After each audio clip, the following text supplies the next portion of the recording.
Asgard here, and it's time to talk about Dandadan. And with this episode, I have even less of an idea what's going on here, but somehow this new character looks like me. So I guess I'm in Dandadan here. He seems like a fun addition here. He's probably gonna spice up a bit the dynamic between everybody now, even more that we have Evil Eye here, and I also liked the callback that happened in this episode. But the later half, and especially towards the end of the episode, I'm like, sure, why not? Let's have Godzilla also, because aliens, ghosts, and everything else isn't enough. But yeah, let's get it into the episode and talk about it. Now, start straight up with the morning routine of this random dude. I don't even think we got his name, but he definitely looks like me. I think the biggest difference is probably the hairstyle. And he seems to be a Gundam nerd, a big one. Even when he was walking to school, he started singing the opening and the songs for Gundam. He's really into it. And I like somebody that knows what they're into. They're about that, and that's great here. I like somebody being passionate about what they liked.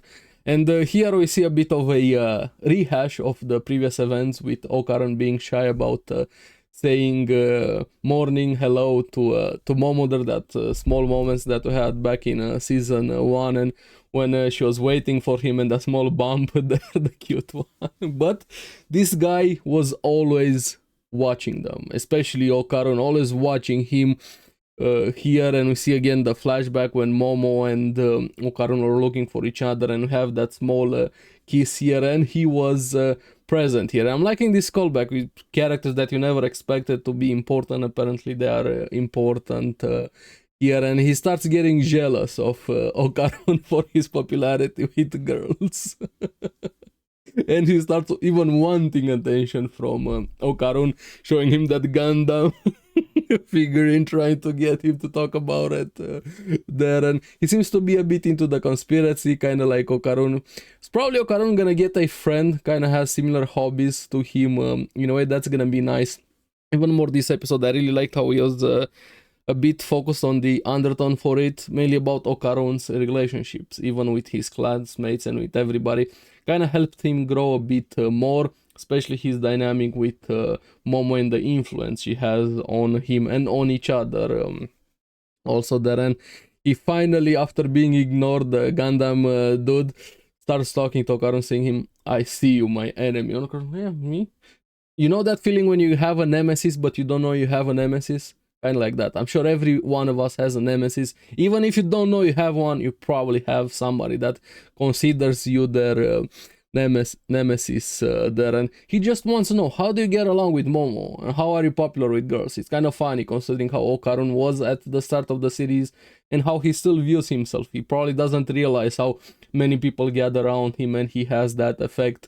Momo's friends, Aira, everybody else. He's kind of a popular kid now without even realizing here. And the Gundam dude kind of assumes himself that the secret to being popular with girls is Shimoneta, or spicy talk. And I don't know if that's the translation correct. Let me know. I know there's the series Shimoneta. I'm really curious how it fully translates, and maybe it works here, or ecchi talk in a way, but spicy talk was the translation that we have it here. When Momo comes in, interrupts to announce to Okarun that they have a lead on the golden ball here.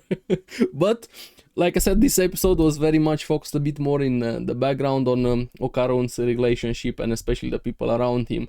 The girls and the people in his class finally started standing up for him. Even though there was a misunderstanding there, they're trying to protect Okarun from Momo, even telling her, "Hey, stop visiting so much, you're interrupting us." And then Momo starts getting into a bigger match with those girls. They're trying to protect Okarun, and Momo's like, "Hey, tell her she's wrong, she needs to shut up." And they're bickering, and Okarun couldn't get a word in here. And this guy starts interrupting to choose his moments. 10-gallon weenie, thinking that the spicy talk is gonna work, but he just gets death threats from Momo.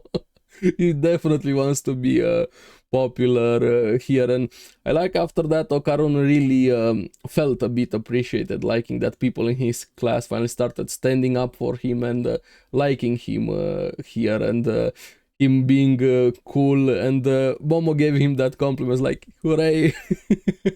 And even she was happy, laughing. The dynamic between them is great. So yeah, pretty much that was the first half of the episode here, building up with that and with this new character that have been introduced to.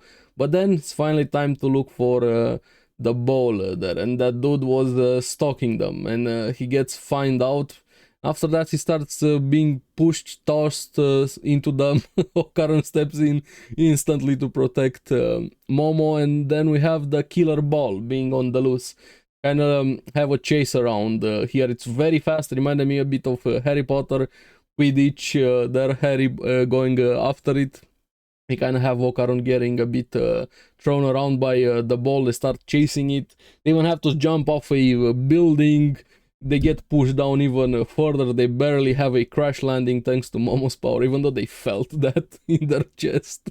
Lash the cushion with the spirit powers. And this guy, the dude, kind of figures out that there's some reflective invisibility technology, kind of depending on which angle you look at it, how it transmitted the color to deceive your eyes. You can kind of figure out its location and its shape a bit. And thanks to that, they're able to sort of catch the ball a bit. Okaran goes full throttle and crashes into it thanks to the information there, and it's revealed it kind of had a camouflage suit in a way, or ability, because it turns out it was a small dragonoid kaiju kind of here.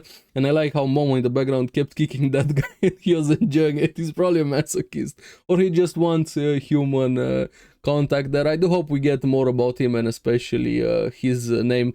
I probably missed it in the episode, but I don't think they said his name. Don't tell me. I'm gonna wait until the anime there. And yeah, that kaiju is not that small, because after they get distracted, they look back and it turns into Godzilla. I'm like, okay, damn, aliens, ghosts, and kaijus right now. Why not? Where is Kaiju number 8 here? Get him up in here. We're gonna need his help. So Godzilla is present in Dandadan, apparently. I'm like, okay, so what's going to happen now? And then, fuck, the episode ended. I'm like, okay, you can't end it here. That's just unfair. I wanted to see where it's gonna go next, but so far, build up episode with this new character. I'm curious with this new arc. I have a feeling the kaiju kind of ate the ball, and that's why we could see it flying around or so, because it's only able to make itself invisible, not the ball, maybe thanks to the interference from the spirit power or whatever. So that's why we could only see the ball when it was moving around here. But right now it's gigantic, so I don't really think the invisibility power is gonna help anymore. And so far Okaran has mainly fought against humanoid opponents, maybe against that giant worm here, but how are you gonna find a kaiju? And is Evil Eye going to get involved? It feels like this is gonna be a bigger arc. And also what's going to happen when he finally gets his other ball back, and with Turbo Granny and things like that. But yeah, interesting arc. It's looking like it's being set up. I'm curious about this new character, but I also am curious for you guys. What do you think about the episode? What do you think about the series so far? Let me know in the comments below. And as always, thank you very much for watching. Remember to like and subscribe, helps me quite a lot, and you guys get the latest videos on the series that I follow. So keep enjoying Dandadan. I guess we have kaijus now. I'm gonna see you again on the next one. Bye bye.